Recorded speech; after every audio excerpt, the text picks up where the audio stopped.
अस्सलाम वालेकुम। आज हम 1956 का कॉन्स्टिट्यूशन पढ़ेंगे। ये सेकेंड लेक्चर है जो हमारी दस्तूर साजी की तारीख में पहला आइन है।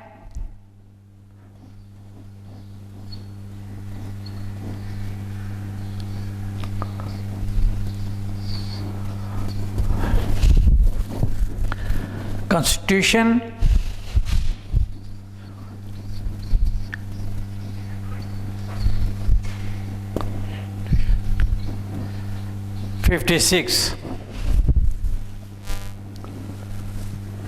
पाकिस्तान 14 अगस्त 1947 को मार्ज़ वजूद में आया और 2 साल बाद 1949 में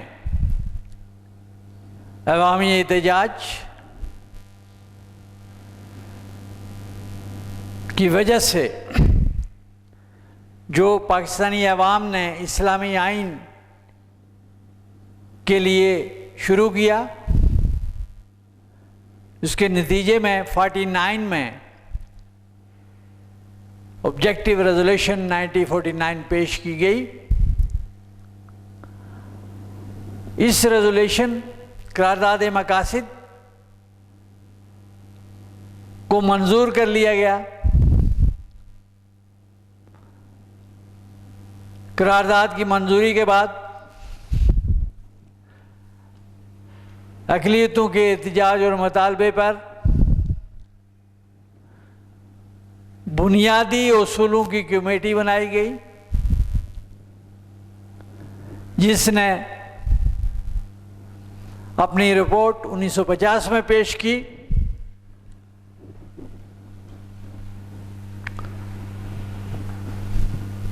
जो नाकाम रही। उसके बाद बुनियादी उसूलों की कमेटी ने अपनी दूसरी रिपोर्ट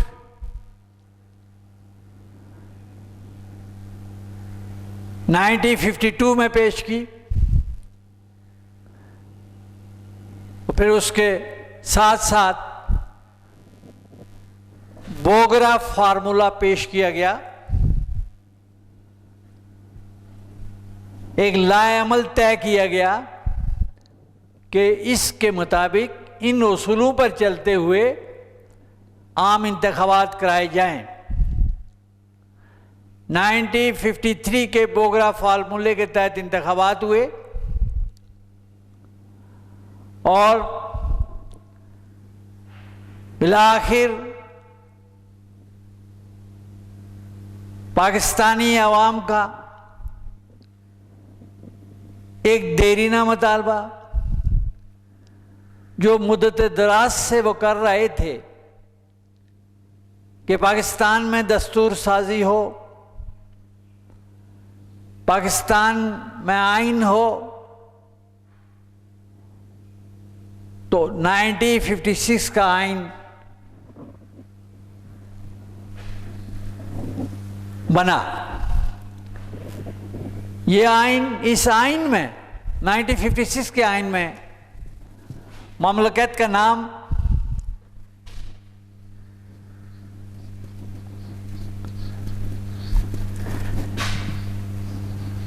इस्लामी जमहूरिया पाकिस्तान रखा गया।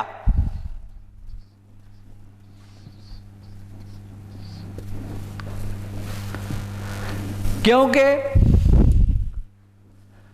पाकिस्तान इस्लाम के नाम पर मार्ज़ वजूद में आया था और यही वजह है कि इसके नाम की इब्तिदा भी इस्लामी के लफ्ज़ से हुई। यह आइन क़याम पाकिस्तान के तकरीबन 9 साल बाद बना।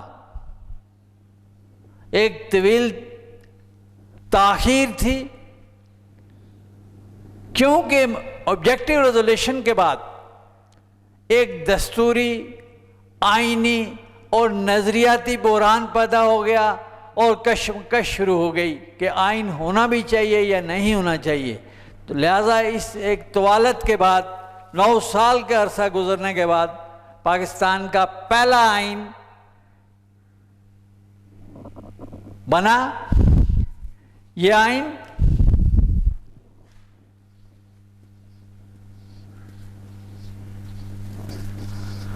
23 मार्च 1956 से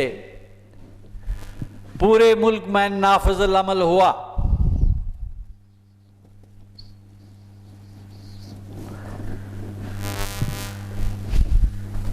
क्योंकि इस आइन के तहत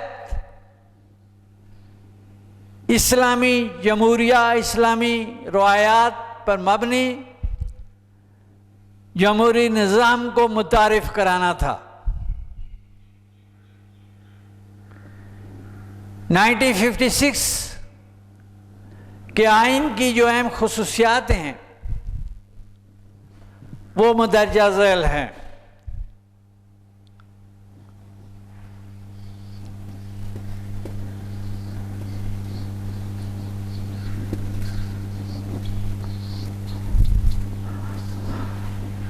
नंबर 1, इब्तिदाइया। नंबर 2,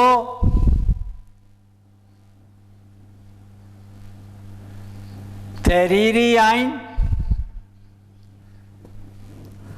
नंबर 3,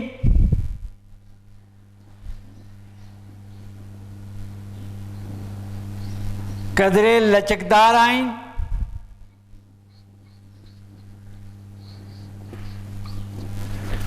और इसके साथ साथ यक अवानी मुकन्नना,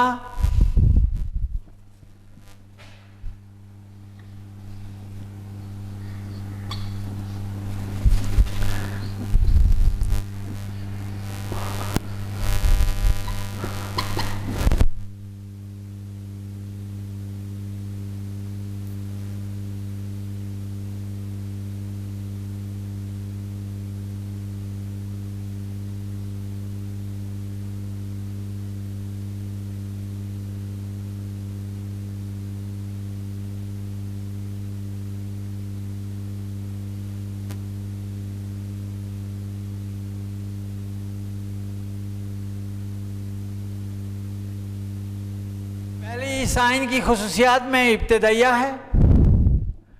दूसरा तहरीरी आइन है।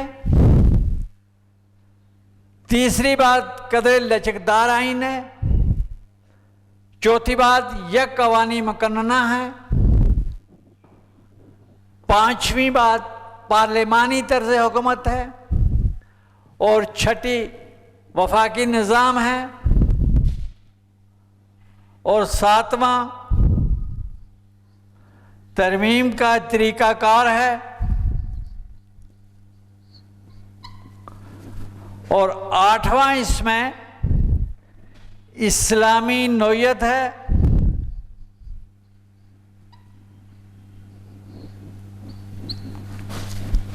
और नवां इसमें जो चीज़ बयान की गई है वो हिकमत अमली के उसूल है।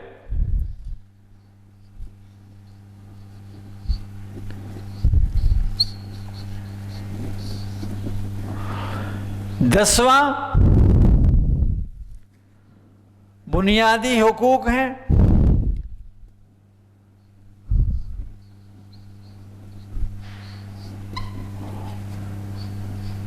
11वां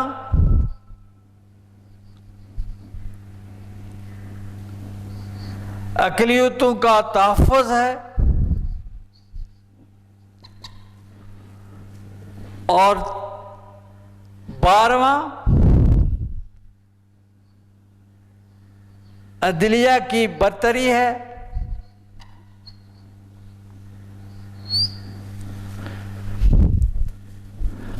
और 13वां अदलिया की बरतरी के बाद इसमें रियासत के हुकूक की बात की गई है और इसके साथ साथ सदर का मुसलमान होना लाजमी करार पाया।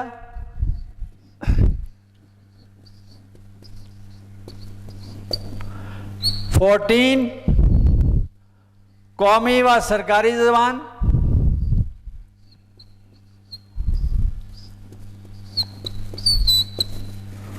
15, दारुल हुकूमत।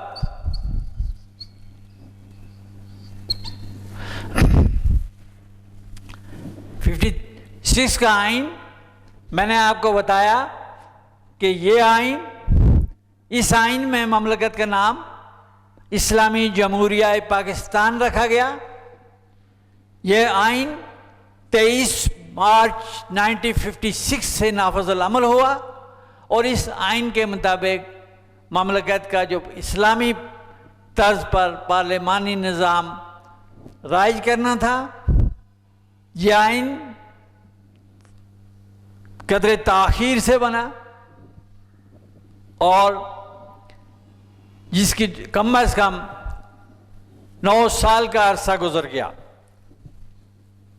ये पहला आइन दिया गया, ये पाकिस्तान का पहला आइन है और इसमें सबसे पहला पॉइंट हम अब इब्तिदाइया पढ़ेंगे।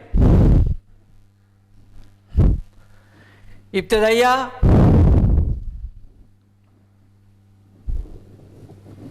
करारदाद मकासिद जो नज़रिया पाकिस्तान की असास है, जो नज़रिया पाकिस्तान के ऐन मुताबिक है, उसके मुताबिक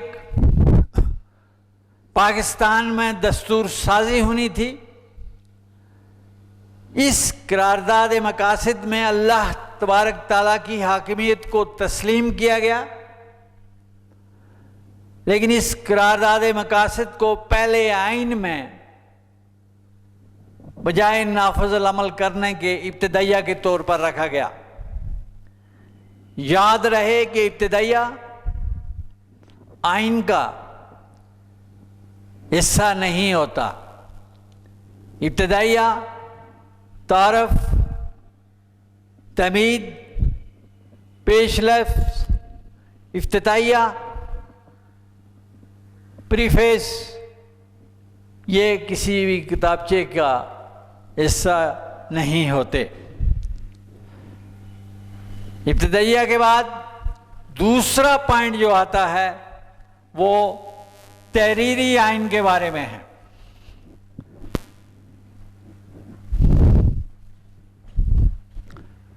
$56 का आइन तहरीरी आइन है। तहरीरी आइन इसलिए होता है कि आइन के हिस्से लिख दिए जाएं ताकि आने वाले वक्त में कोई अबाम पैदा हो, कोई तज़ाद पैदा हो, तो उस सूरत में लिखे हुए आइन से, तहरीर शुदा आइन से रहनुमाई ली जाए।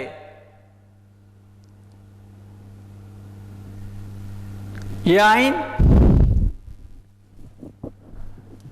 234 दफात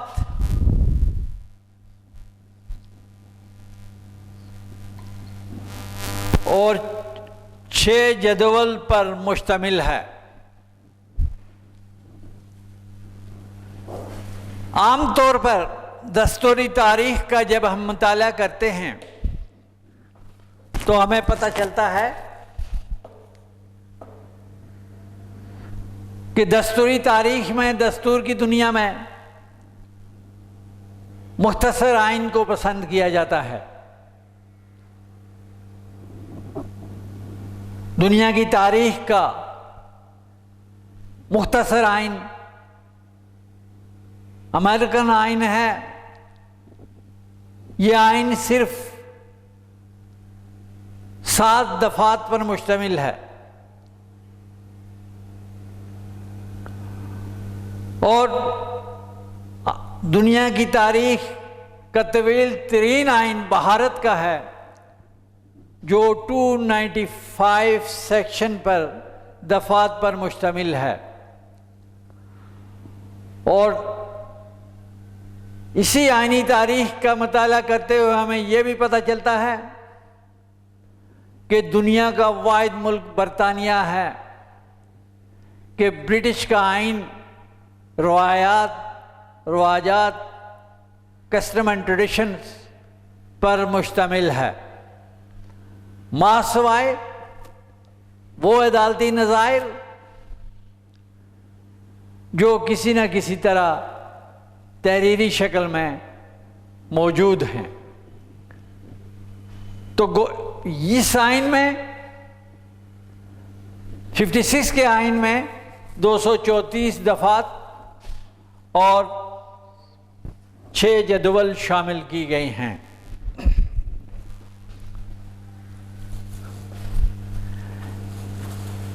नाइनटीन 56 के आइन में तीसरा पॉइंट कदरे लचकदार है। लचकदार आइन है, ना इसमें आम कवानीन की तरह तरमीम की जा सके। लचकदार दो तरह के आइन होते हैं, एक लचकदार आइन और एक इस्तवार आइन। लचकदार आइन में तरमीम की जा सकती है और इस्तवार आइन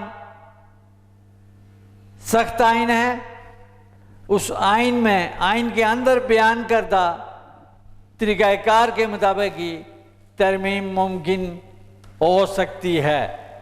ना आम इतना आसान है कदर लचकदार के फ़ौरन तब्दीली हो जाए, बल्कि आइन के अंदर जो तरीक़ाकार दिया गया है उसके मुताबिक तब्दीली की जा सकती है, तरमीम की जा सकती है। इसके बाद चौथा पॉइंट यक अवानी मुकन्नना है। अच्छा, क्योंकि 56 के आइन में एक अवान था, यक अवान था। आम तौर पर दुनिया के जमहूरी ममालिक में 2 अवानी मुकन्नना होती हैं। एक जिसे हम बराह रास्त एक फ़र्द एक वोट के ज़रिए मुंतखब करते हैं, और दूसरी वो जिसे सूबे वफाकी इकाइयों से मुंतखब करके भेजते हैं।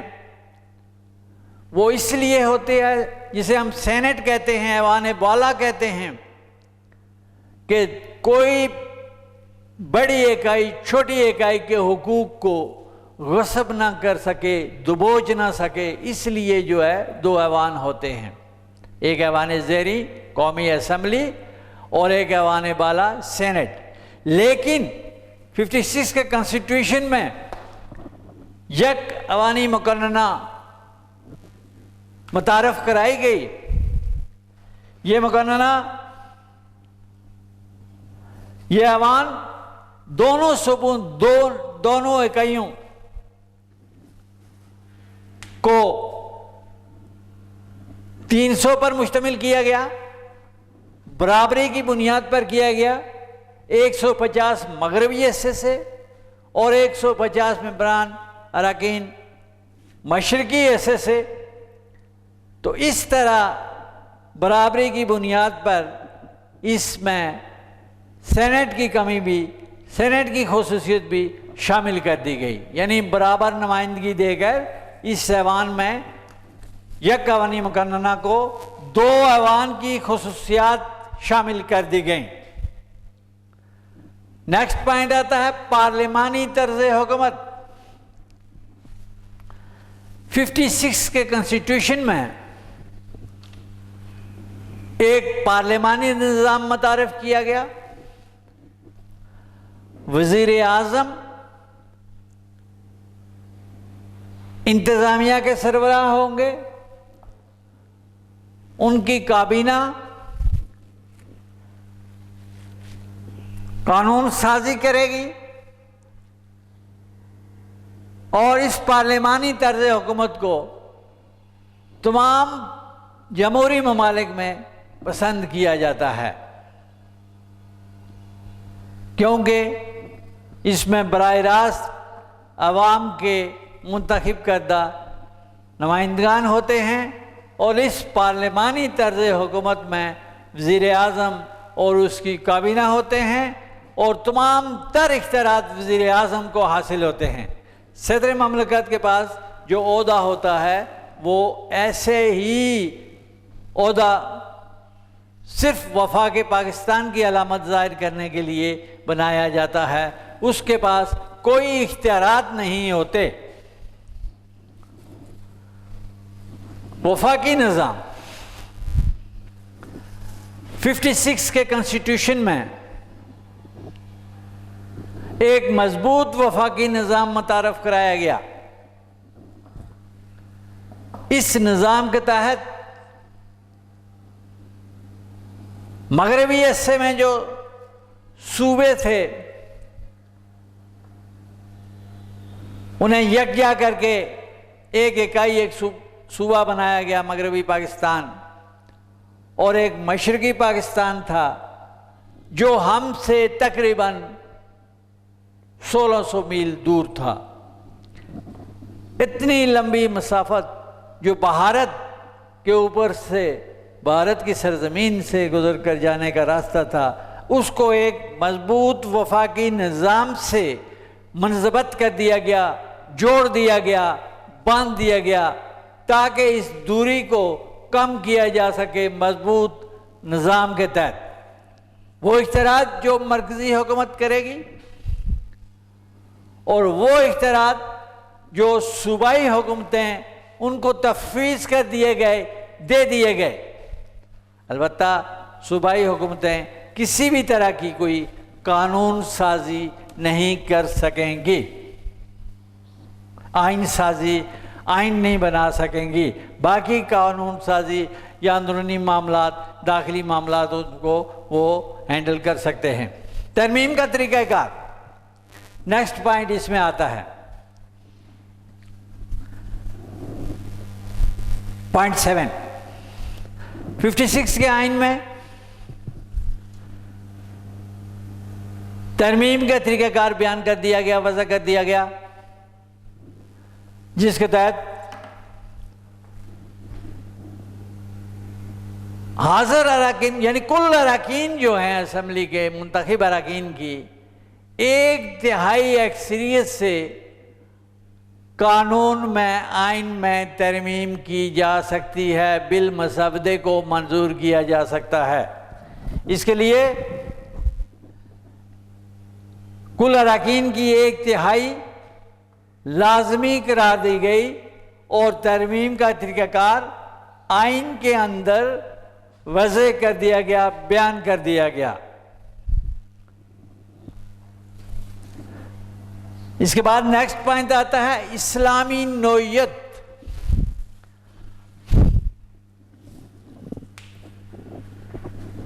(56) का आइन हमारा पहला आइन है।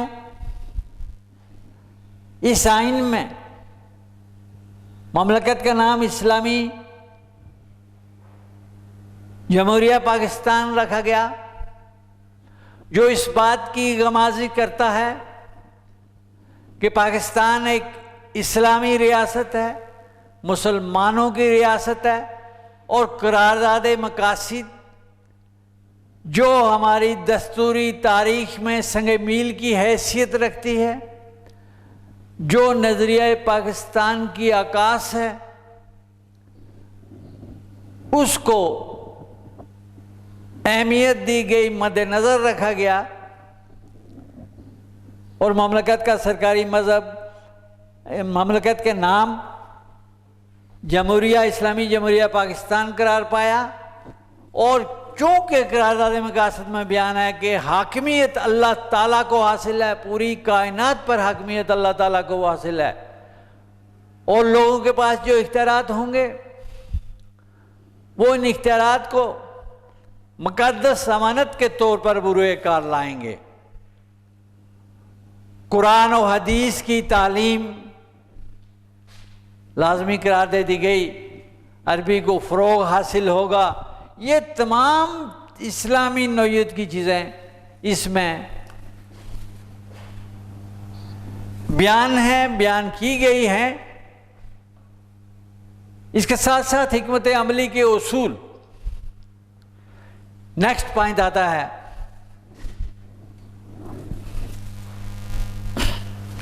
हिकमत अमली के उसूल से मराद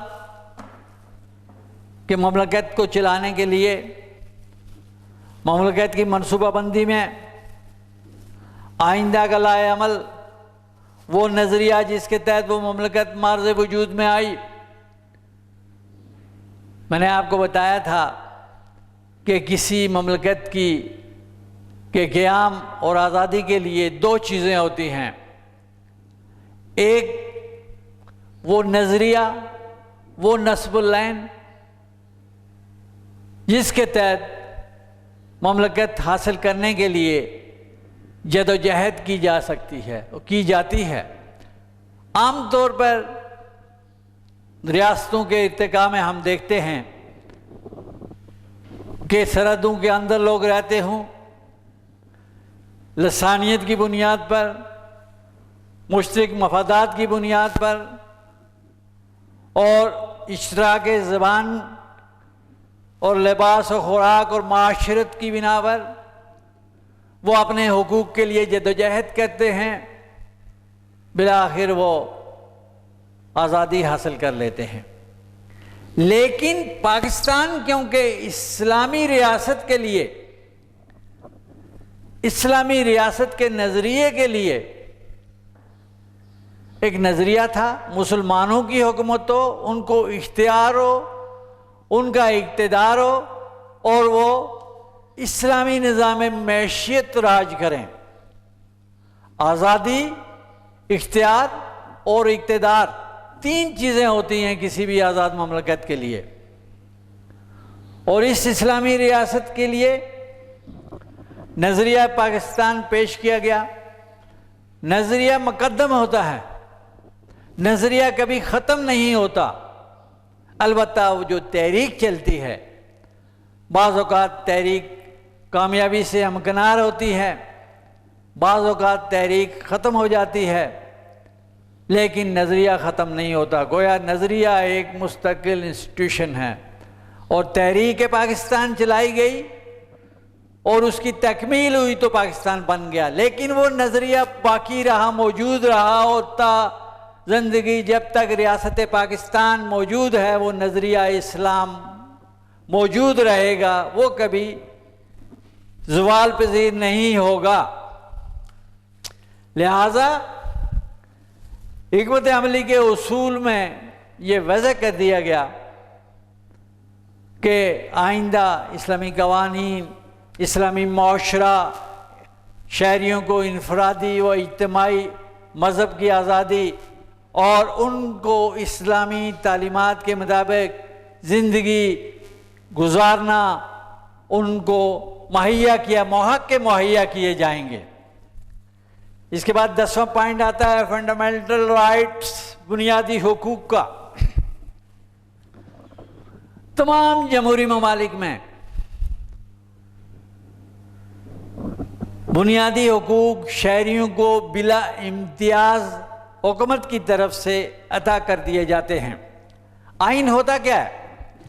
आइन दर हकीकत शहरियों, अवाम जिसे कहते हैं हम, और हुकूमत के माबैन ताल्लुकात का नाम है और इसकी वजाहत सिरात कर दी गई है। इसमें कह दी जाती है जहाँ एक के हुकूक ख़त्म हो दूसरे के फ़राइज़ शुरू हो जाते हैं और तमाम शहरियों को बिला इम्तियाज़ हुकूक अता कर दिए जाते हैं, जिनमें हक़ पैदाइश, किसी शहरी को रोका नहीं जा सकता कि वो किसी ममलकत, अपनी ममलकत के अंदर पैदा ना हो। इलाज मुआवजे का हक़, परवरिश का हक़, तालीम का हक़ और रोज़गार का हक़, तहरीर और तकरीर का हक़, इज्तिमा का हक़, तमाम हुकूक, अंजुमन साजी का हक़, ये तमाम हुकूक शहरियों को बिला इम्तियाज़ दे दिए जाते हैं और इनका निफाज आज़ाद अदलिया के ज़रिए कराया जाता है। यानी अदलिया बुनियादी हुकूक को नाफिज करती है।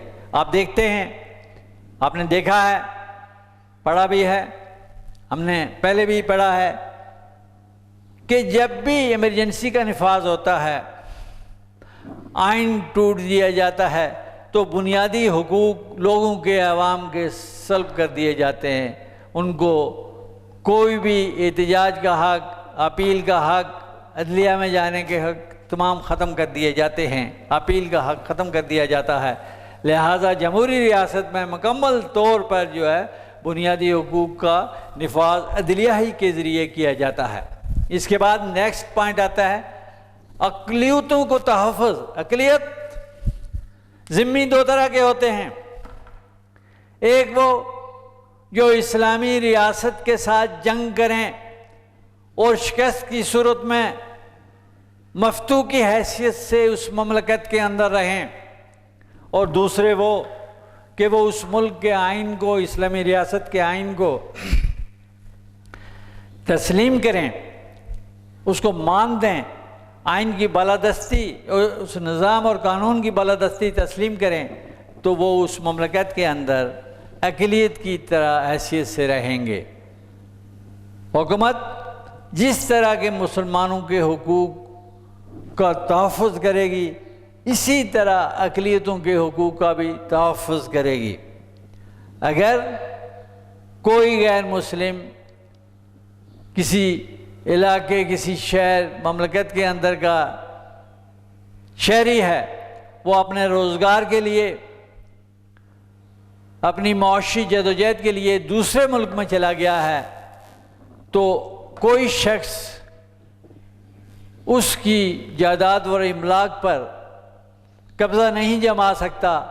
उसकी हिफाजत हुकूमत ममलकत उसी तरह करेगी जिस तरह के दूसरे लोगों की या मुसलमानों की जो है जायदाद व इमलाक की हिफाजत करते हैं। उसे जान और माल का तहफ़्फ़ुज़, उसकी जायदाद का तहफ़्फ़ुज़, उसको इबादत गाहों में जाना, उनका तहफ़्फ़ुज़, ये तमाम हुकूमत की ज़िम्मेदारी शामिल है और अक़लियतों को जो है वो तहफ़्फ़ुज़ दिया गया है इस्लामी कवानीन के मुताबिक 56 के कॉन्स्टिट्यूशन में दिया गया है। नेक्स्ट आता है अदलिया की बरतरी।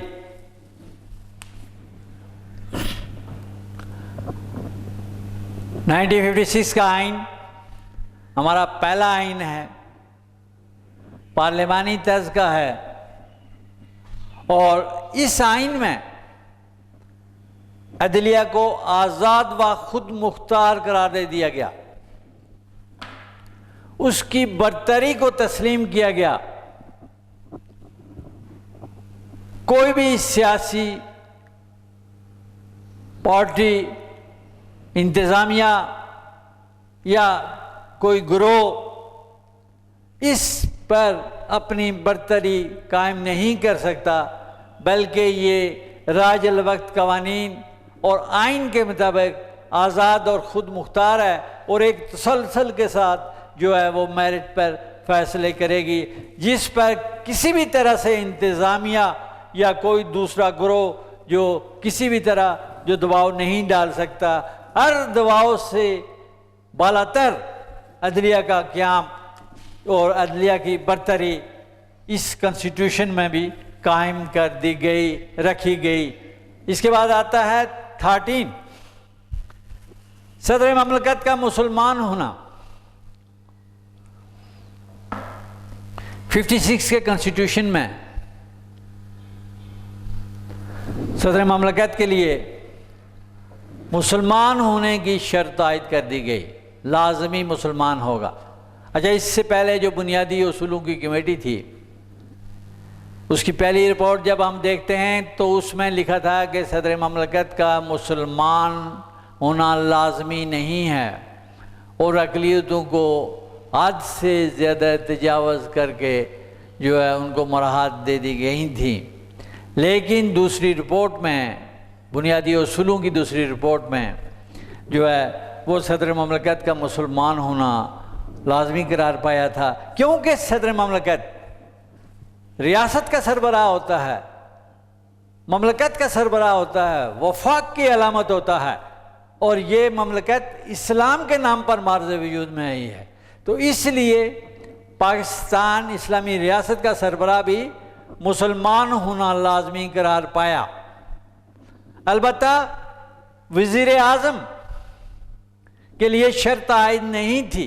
इस कॉन्स्टिट्यूशन में के मुताबिक कोई भी शख्स किसी भी मज़हब से ताल्लुक़ रखता हो, किसी भी इज़्म से ताल्लुक़ रखता हो, किसी भी मत से ताल्लुक़ रखता हो, वो वज़ीर आज़म बन सकता था और रूलिंग पार्टी का सरबराह बन सकता था। लेकिन सदर के लिए लाजमी तौर पर जो मुसलमान होने की पाबंदी लाजमी करार दे दी गई, क्योंकि अगर वो सदर ममलकत बुनियादी उसूलों की पहली रिपोर्ट के मुताबिक गैर मुस्लिम होता तो नजरिया पाकिस्तान से मुतसादिम हो जाता। तो क्योंकि नजरिया पाकिस्तान हमारी असास है, इसलिए इस मुल्क का सरबराह मुसलमान होना लाजमी करार दिया गया। नेक्स्ट आता है कौमी व सरकारी ज़बान। कौमी व सरकारी ज़बान वो ज़बान कहलाती है जो लिखी भी जाए, पढ़ी भी जाए और बोली भी जाए। उर्दू को पाकिस्तान की कौमी व सरकारी ज़बान करार दिया गया और ये तय पाया कि अंग्रेज़ी ज़बान बदस्तूर दफ्तरी ज़बान राज रहेगी, ऑफिशियल लैंग्वेज, जब तक कि उर्दू ज़बान अपने इर्तिकाई मराइल पूरे नहीं करती। तो गोया पाकिस्तान की सरकारी व कौमी ज़बान उर्दू करार दे दी गई। दारुल हुकूमत, अच्छा, किसी भी रियासत के इत्तिका के बाद तीन चीज़ें बड़ी अहमियत के हामिल होती। पहली कि रियासत का नाम और मज़हब की बात की जाती है, दूसरी उसकी इलाकायत, इलाके की बात की जाती है कि किन किन इलाकों या इकाइयों पर यह रियासत मुश्तमिल होगी, और इसका दारुल हुकूमत किस जगह होगा, मरकज़ी दारुल हुकूमत कहाँ होगा। पाकिस्तान जब मार्ज़ वजूद में आया तो उसका पहला दारुल हुकूमत लियाकत बैरिक्स कराची में रखा गया, क्योंकि उस वक्त बहुत से मसाइल दरपेश थे। तो लिहाजा फौरी तौर पर दारुल हुकूमत को कराची में रखा गया। हालांकि दिफाई और जंगी एतबार से ये जगह महफूज नहीं थी, लेकिन हमारे यहाँ उस वक्त इंतज़ामी मुश्किलात थीं, माजरीन की आबादी का मसला था, और फिर बेशुमार मसाइल पैदा हो गए थे, इब्तिदाई मुश्किलात पैदा हो गई थी, जिनकी बिना पर जो है ये कराची में दारुल हुकूमत रखा गया। इस आइन के अंदर कोई ऐसी ज़मानत नहीं थी कि इस आइन को तहफ़्फ़ुज़ हासिल हो, आइनी तहफ़्फ़ुज़ हासिल हो, इसे तोड़ा ना जा सके। इस आइन को 1958 में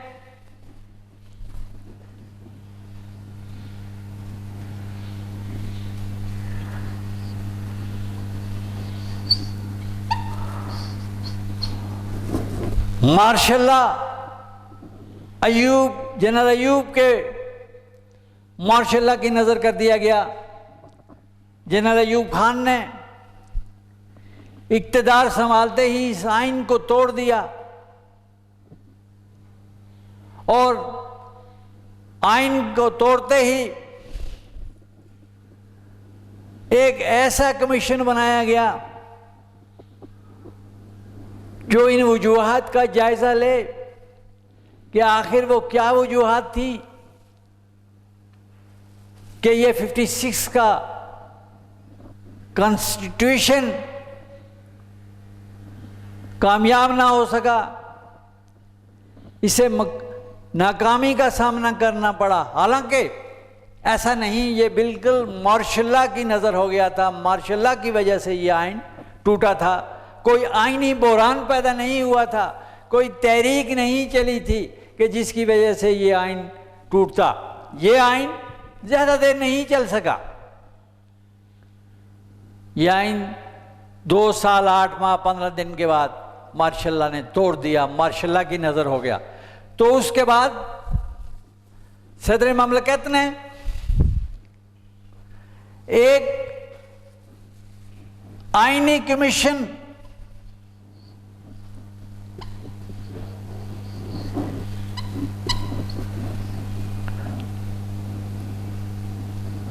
जस्टिस शहाबुद्दीन की सरबराही में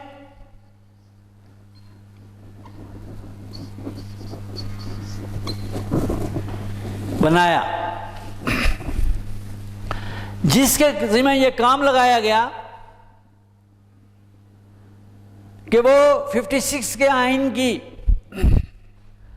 नाकामी की वजूहात देखे कि आखिर वो क्या वजूहात थी जिनकी बिना पर 56 का पार्लिमानी निज़ाम, पार्लिमानी आइन ज़्यादा देर ना चल सका। और इसके साथ साथ वो ममलकत पाकिस्तान के लिए नए आइन के लिए सिफारिशात मरतब करे और नए आइन की एक मुस्तकिल आइन की तदवीन करे। जस्टिस शहाबुद्दीन और उनकी टीम ने दिन और रात की मेहनत से इस आइन कमीशन ने नए आइन की सिफारिशात मरतब की और तदवीन की, लेकिन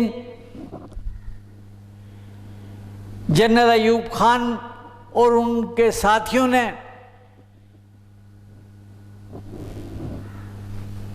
आइन कमीशन की सिफारिशात को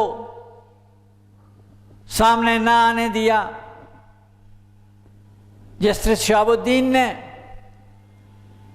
प्रेस कॉन्फ्रेंस करना चाहिए, लेकिन उन्हें उससे भी रोक दिया गया। गोया आईनी कमीशन पर, दस्तूरी कमीशन पर के काम को पसे पुश डालकर उस पर पाबंदी आयद कर दी गई। फिर जनरल अयूब खान ने अपने रुफ़का से और अपनी तरफ से एक सदाती तर्ज का आइन दिया, जिसे हम 1962 का आइन कहते हैं। यह आइन किसी दस्तूर साज इदारे का बना हुआ नहीं है, किसी कई आवामी नुमाइंदगान का बना हुआ नहीं है, जबकि इससे पहला वाला आइन 56 का कॉन्स्टिट्यूशन मुंतखब नुमाइंदों ने पार्लिमानी तर्ज पर इस्लामी नज़रिया को मद्देनज़र रखते हुए इस आइन की तदवीन की और इसे नाफिजुल अमल किया, लेकिन वो इस आइन को आइन के अंदर तहफ़्फ़ुज़ ना दे सके और नज़रिया पाकिस्तान की जो असास थी, करारदाद मकासिद, इस्लामी निज़ाम का नफाज, वो ना कर सके। जिसकी वजह से 1956 का जो पहला पाकिस्तान का आइन था वो ज़्यादा देर ना चल सका और टूट गया। इस तरह से पहला आइन 2 साल 8 माह और 15 दिन के बाद इख्तिताम पज़ीर हुआ और हम फिर से एक जबरी आइन के तहत, एक फर्द वाहिद के बनाए हुए आइन के तहत उनकी स्वाबदीद पर पाकिस्तानी अवाम को छोड़ दिया। इस तरह से हमारा 56 का आइन मुकम्मल हुआ, पहला आइन पार्लिमानी तर्ज का मुकम्मल हुआ। इसके बाद नेक्स्ट जो लेक्चर होगा उसमें हम 1962 के आइन के बारे में पढ़ेंगे कि वो आइन किस तर्ज का है, उसमें क्या खुसूसियात हैं और क्या कोताहियाँ हैं। तो गोया ये 56 का कॉन्स्टिट्यूशन आज मुकम्मल होता है। Thank you very much.